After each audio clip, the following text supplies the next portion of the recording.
This is 7National News. Here are the headlines. DED campaign on consumer rights protection strengthens Dubai's retail sector. UAE observes World Blood Donor Day. And China downpours unleash floods, killing over 100.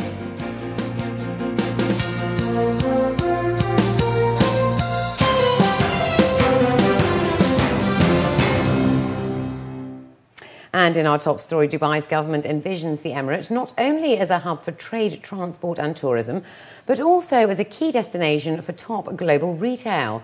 And supporting this drive is the Department of Economic Development.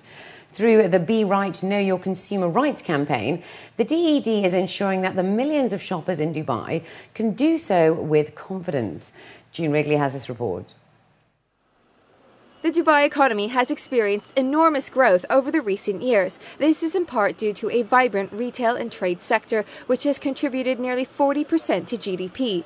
Dubai now boasts over 139,000 businesses in the Emirate alone. And according to a leading global property advisor, Dubai now shares with London the top position as the most targeted retail destination in the world, drawing 55% of all international retail brands. And with such a vibrant retail industry, the Department of Economic Development recognizes the need to ensure that both retailers and consumers are aware of their respective rights and responsibilities. It's very important for both retailers and consumers to know their rights.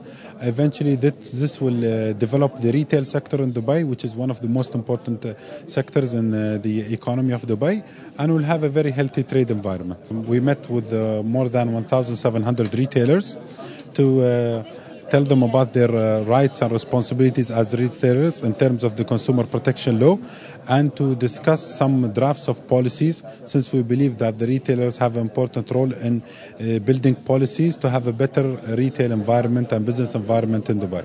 Creating a successful retail environment is not just about the physical goods bought and sold, but crucial to the retail process is for consumers and sellers alike to operate in a clear framework with transparent guidelines. We have a website, www.consumerrights.ae. You can check the laws and file a complaint through the website. And if you prefer to use a hotline, you can call us at 600-545555 to file and register a complaint.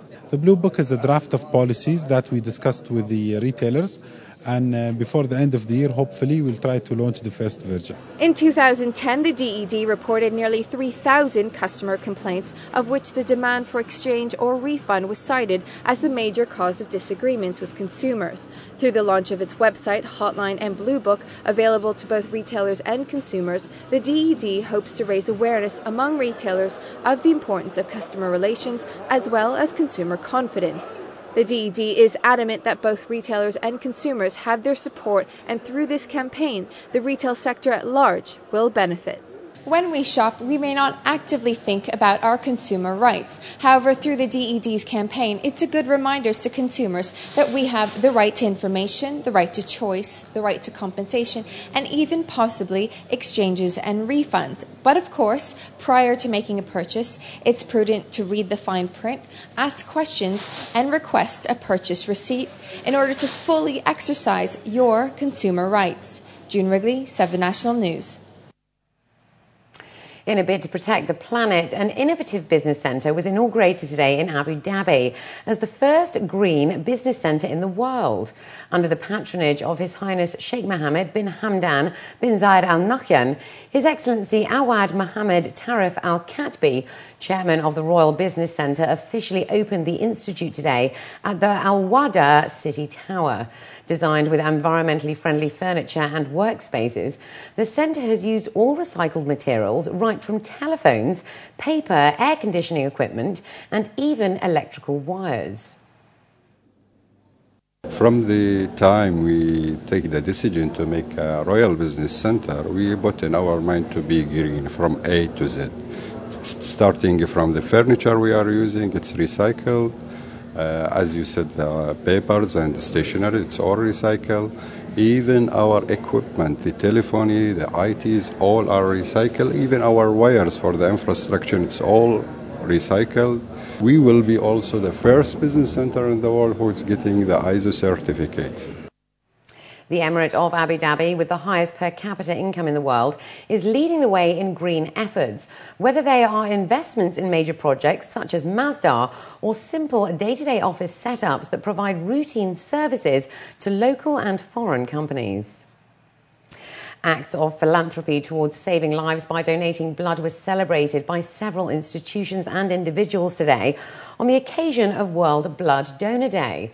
Sheikh Khalifa Medical Centre, part of the Abu Dhabi Health Services Company, and along with the Abu Dhabi Blood Bank, stressed the importance of public awareness campaigns to save people from critical life-saving conditions. According to experts, of the top 50 blood donors that gathered today, a large proportion have been continuously donating blood for the last 15 years. It was also stated that UAE nationals represented the largest proportion of donors at 15.1%. This day is a celebration, and we are thanking all our blood donors who participated in saving lives, participated in the treatment of patients who are waiting for this drop of blood. We have voluntary donations, 100% of them are voluntary. And we are gradually increasing the number of volunteers so that we can satisfy our needs at Sheikh Khalifa Medical City, plus all the other hospitals in the Emirates. So it's a challenge, but we are up to it, and we will meet it. Volunteers expressed the need for further encouragement to the community to meet the routine demands for blood, such as trauma cases, thalassemia and low platelets. According to Abu Dhabi Blood Bank figures, 11,500 units of blood were collected during the first half of 2011. The first comprehensive encyclopedia documenting Abu Dhabi and the UAE's culture and heritage was launched today. Entitled Shara, or The Banner in English, the book is a compilation of the series that ran on the capital's television channel during Ramadan last year.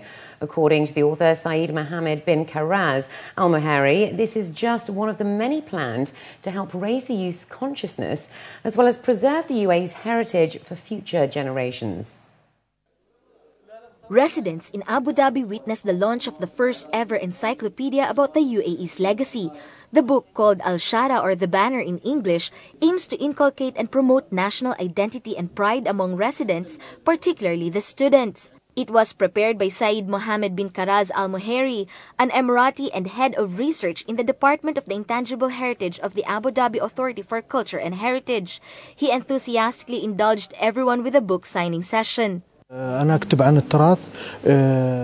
writing this book for many reasons. First of all, to familiarize our citizens with the desert life, with the wildlife, with maritime. Also, there are many vocabulary items which were dead. I'm trying to revive these vocabulary items and these traditions so that they can carry them for the next generation.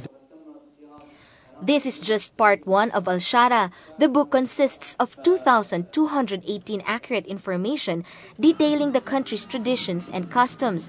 It is seen as a unique educational tool that features questions and answers spanning a variety of topics. Although this is already widely covered by different media, the author says the encyclopedia provides a wider access for the public at all times. Among its highlights include the photographs of the late rulers and members of the royal family, which are being released publicly for the first time. Because currently the information, I can guarantee a majority of it is non-existent in the knowledge of the younger generation, and it is very important for them to be acquainted with it.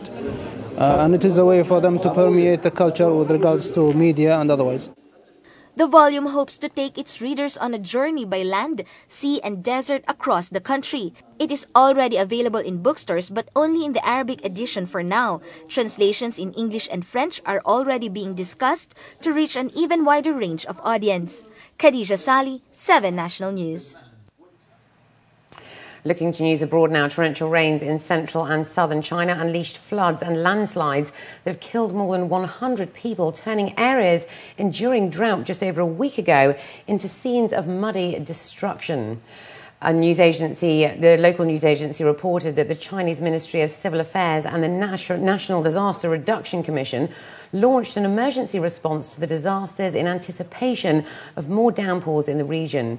The news agency also reported that by late Monday, floods across parts of 13 provinces had killed 105 people, with 63 missing, damaged thousands of hectares of crops, and toppled hundreds of houses and other buildings, causing millions of dollars of economic losses. The ash cloud from Chile's volcano continued to disrupt air travel in Australia today as some airlines grounded flights for safety reasons. Qantas decided not to fly near the volcanic ash, cancelling 360 flights, leaving thousands of passengers stranded at airports across Australia. Other airlines, such as Virgin, continue to fly under the ash cloud at 27,000 feet. The Volcanic Ash Advisory Centre said that the ash cloud, which is 600 kilometres wide, would most likely remain hanging over Adelaide for at least another 12 hours and could become thicker over Perth the next day. Qantas said it would not fly below the ash cloud as they believed it to be unsafe. The fine ash particles, which pose a danger to aircraft bodies and engines, were carried east by the prevailing winds to sit between 20,000 and 35,000 feet across southern parts of Australia and New Zealand. And up next, we have the day's business news, so stay with us.